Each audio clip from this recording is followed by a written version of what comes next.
Ronde pertama langsung kalah. Ali memang kuat, yang orang yang pakai penutup kepala tadi, badan tadi hanya matanya saja yang nampak tadi. Ronde 1 kalah Ali. Ronde 2 kalah. Sampai beberapa ronde Ali bin Abi Thalib tak sanggup menghadapi orang ini. Maka Ali mengatakan, saya mengaku kalah. Nah, siapa kamu?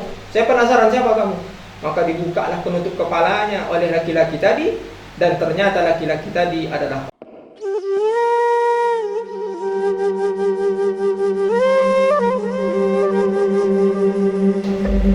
Assalamualaikum warahmatullahi wabarakatuh. Alhamdulillahilladzi wa kafa, wassalatu wassalamu ala Muhammadin nabiyil mustafa. Ashhadu an la ilaha illallah wa ashhadu anna Muhammadan abduhu wa rasuluh, la nabiyya ba'da, amma ba'd. Rabbi israh li sadri wa yassir li amri wahlul 'uqdatam min lisani yafqahu qawli.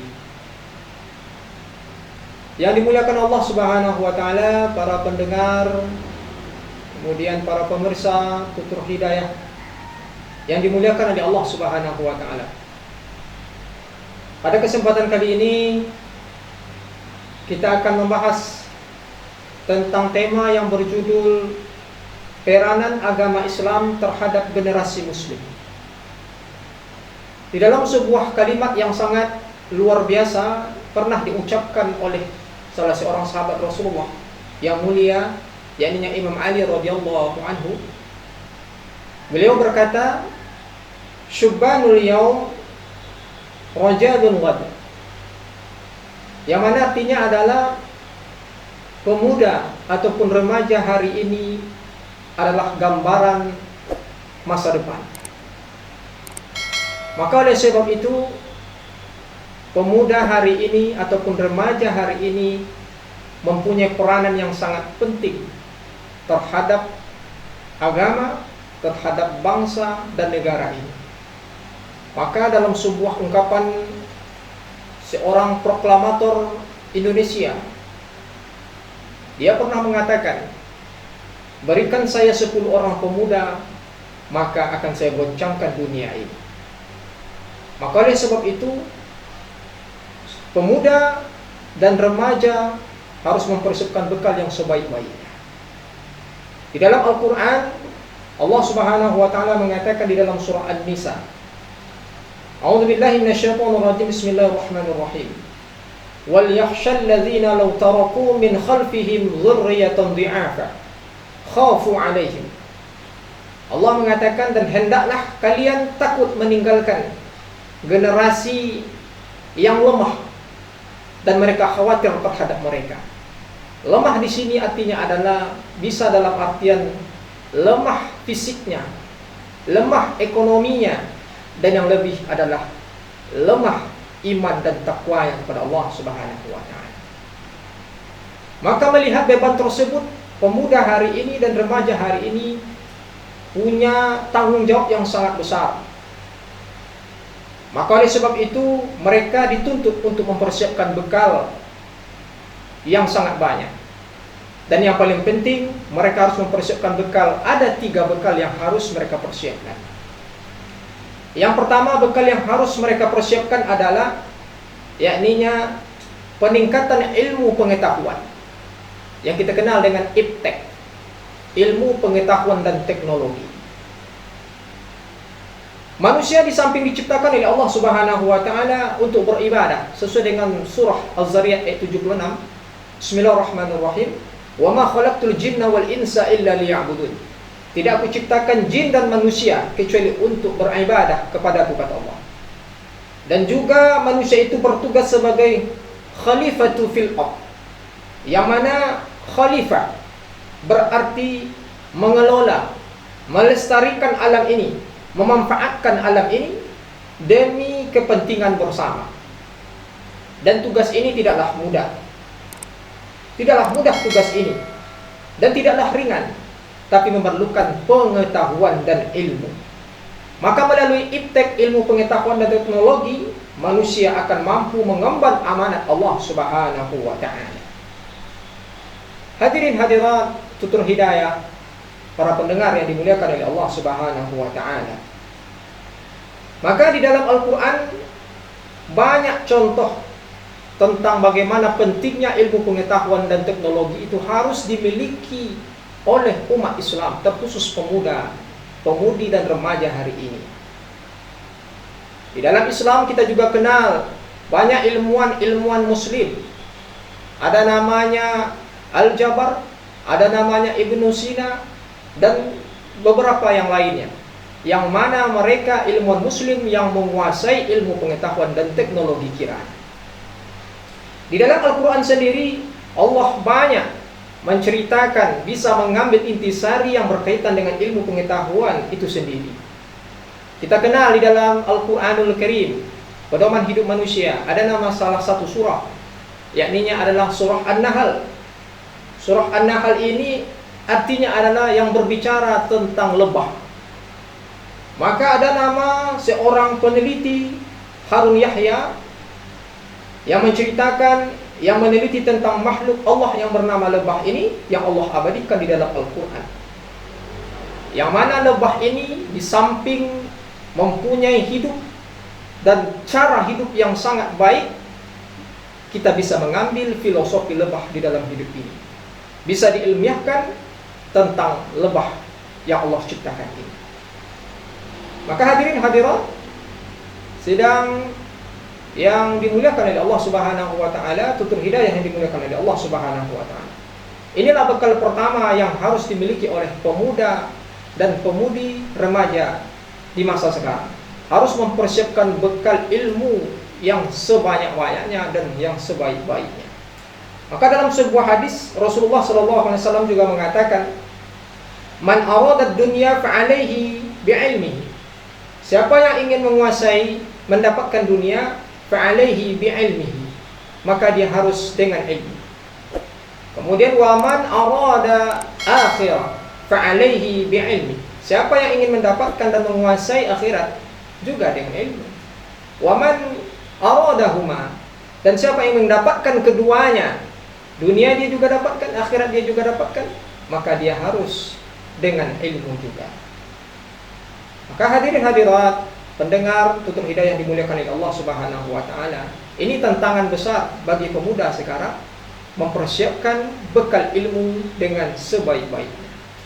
Kemudian yang kedua, bekal yang harus dipersiapkan oleh pemuda, pemudi dan remaja di zaman sekarang, yakninya peningkatan kesehatan jasmani. Dalam artian pemuda ataupun pemuda dan remaja hari ini, mereka haruslah orang-orang yang sehat jasmaninya, harus kuat fisiknya. Maka Rasulullah SAW sudah mengatakan jauh-jauh. Dalam sebuah hadis Rasulullah mengatakan, "Al-mu'minu qawiyyun ahabbu ilallah." Orang mukmin yang kuat lebih Allah cintai daripada wa huwa mu'min dhaif, daripada orang mukmin yang lemah fisiknya. Maka Rasulullah SAW juga memberikan sunnah teladan contoh di dalam hidup kita. Rasulullah adalah orang yang bisa menjaga pola hidupnya, makannya, minumnya, tidurnya, pola hidupnya yang teratur. Dia makan yang bergizi, makan sebelum lapar, berhenti sebelum kenyang. Inilah yang diajarkan oleh Rasulullah kepada umatnya, sehingga umatnya ini sehat secara fisik. Kemudian Rasulullah juga menganjurkan untuk berolahraga. Rasulullah menganjurkan berolahraga seperti berkuda, memanah, berenang. Dan Rasulullah itu juga ahli dalam bergulat. Dikisahkan bahwasanya Rasulullah ini sangat hebat dalam bergulat. Pernah dia mengalahkan orang kafir bernama Rukanah yang waktu itu sangat kuat bergulat, tapi Rasulullah bisa mengalahkan. Artinya apa? Rasulullah itu bukanlah orang yang hanya memikirkan akhirat saja, hebat saja akhiratnya, ibadahnya, tapi dia juga kuat fisiknya. Dikisahkan juga Rasulullah SAW ini setiap selesai sholat asar, setiap sorenya Rasulullah dengan para sahabat besarnya selalu olahraga sparring untuk gulat. Sehingga pada suatu kesempatan Imam Ali bin Abi Thalib ini adalah setiap dia berlatih, tanding dengan para sahabat lain, dia yang menang. Dia selalu yang unggul, sehingga ada kesombongan kepada Imam Ali bin Abi Thalib. Dia mengatakan, tak ada yang kuat, saya yang menang. Maka Rasulullah mengatakan, wahai Ali, ingat di atas langit masih ada langit. Tak ada ya Rasulullah, saya yang hebat. Maka Rasulullah mengatakan, wahai Ali, nanti ada orang yang akan mengalahkan kamu. Besok sore itu di sebalik bukit sana ada yang akan menantang kamu. Nah, silakan ya Rasulullah, siapa orangnya? Tunggu saja, kata Rasulullah. Besok sorenya, tak lama setelah itu, maka Ali datang ke tempat yang sudah dijanjikan. Nah, di situ Imam Ali bin Abi Thalib bertemu dengan salah seorang laki-laki yang ditutup seluruh anggota tubuhnya pakai burdah. Ditutup hanya matanya saja yang nampak. Laki-laki tadi itu yang menantang Ali. Maka Ali penasaran. Tak lama setelah itu duel lah mereka. Ronde pertama langsung kalah. Ali memang kuat, yang orang yang pakai penutup kepala tadi, badan tadi hanya matanya saja yang nampak tadi. Ronde 1 kalah Ali. Ronde 2 kalah. Sampai beberapa ronde Ali bin Abi Thalib tak sanggup menghadapi orang ini. Maka Ali mengatakan, saya mengaku kalah. Nah, siapa kamu? Saya penasaran, siapa kamu? Maka dibukalah penutup kepalanya oleh laki-laki tadi, dan ternyata laki-laki tadi adalah Rasulullah Nabi Muhammad SAW. Maka terkejutlah Ali bin Abi Thalib. Ternyata Rasulullah ini adalah orang yang kuat fisiknya. Kuat fisiknya karena Rasulullah ini adalah orang yang bisa menjaga pola hidupnya, pola makannya, dan sebagainya, sehingga fisiknya kuat. Inilah yang Allah kehendaki, yakni bahwasanya orang mukmin itu bukan saja dia menguasai ilmu pengetahuan, tapi dia juga harus kuat fisiknya. Karena mustahil kita bisa menuntut ilmu, mendapatkan ilmu, kalaulah kita sakit-sakitan, maka harus kuat fisik kita.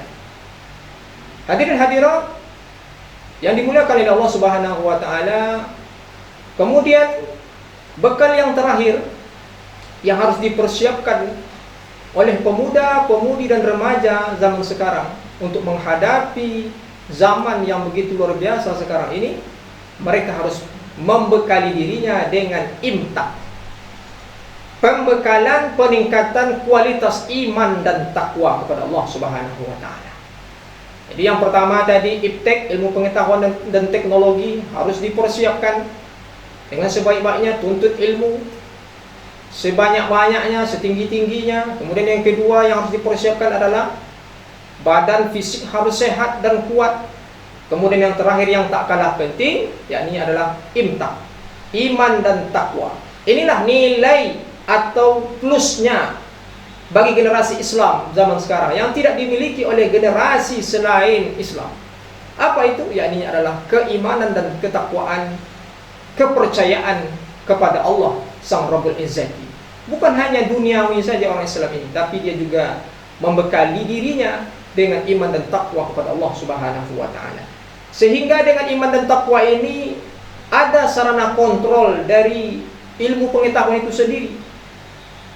Maka oleh sebab itu banyak orang sekarang yang pintar, yang cerdas, tapi tidak dibekali dengan iman dan takwa, dengan adab yang baik, maka ilmunya itu tidak akan barokah. Cerdas tapi beringas. Maka umat Islam punya solusi itu semua, yakninya adalah ada iman dan takwa, filter dari itu semua. Itulah kelebihan dari umat Islam itu sendiri. Maka oleh sebab itu bisa saja pondok pesantren menjadi solusi dari itu semua. Salah satunya pondok pesantren Islamic Center Al-Hidayah Kampar ini. Jadi coba kita bayangkan, Abuya pimpinan pondok kita almarhum Kiai Haji Bakhtiar Daud rahimahullah, orang yang tidak mempunyai gelar, tidak punya gelar. Dia hanya tamatan pondok, candu. Tapi kita bisa menengok rekam jejak kehidupannya. Subhanallah. Dia adalah orang yang masyhur, dia orang yang terkenal. Dia punya jabatan. Dia hanya modal punya belajar kitab saja. Gelarnya tak ada, tapi kawan-kawannya adalah orang-orang yang bergelar semuanya. Kalaupun ada permasalahan yang tidak selesai oleh profesor, dokter, maka bertanya kepada Abu Yahya. Inilah kelebihannya. maka pondok pesantren Islamic Center bisa menjadi solusi bagi itu semua. Dan pondok-pondok yang lain, terkhusus bagi kita pondok pesantren Islamic Center, memiliki dua jurusan. Ada jurusan umum, bagi yang mau menuntut ilmu, yang jurusan IPA dan IPS silahkan kejar cita-citanya, harapannya untuk menjadi orang yang sukses dalam duniawi. Bagi yang mau menjadi orang yang mengkaji kitab-kitab, jangan minder, karena abuya kita adalah orang yang tamatan dari pesantren, tidak punya gelar, tapi dia masyhur, dia orang yang terkenal. Banyak alumni-alumni pesantren Islamic Center ini menjadi orang yang sangat luar biasa di kemudian hari. Maka hadirin, hadirat yang dimuliakan Allah, tutur hidayah yang dimuliakan oleh Allah Subhanahu wa taala. Maka inilah yang harus dimiliki oleh pemuda dan pemudi di zaman sekarang agar dia sukses dunia sampai akhirat. Yang pertama adalah yakninya dengan ilmu pengetahuan dan teknologi, iptek. Yang kedua, dia harus mempersiapkan yakninya sehat fisiknya, sehat badannya. Ya, kemudian yang terakhir, ini yang tak kalah penting meskipun posisinya di akhir, tapi inilah yang paling sangat luar biasa penting, yakninya peningkatan iman dan takwa. Inilah nilai plus dari orang-orang Islam, yakninya memiliki keimanan dan ketakwaan kepada Allah Subhanahu wa taala. Mudah-mudahan apa yang disampaikan ini barokah bagi kita semua. Amin. Amin ya rabbal alamin. Akhirul kalam. Assalamualaikum warahmatullahi wabarakatuh.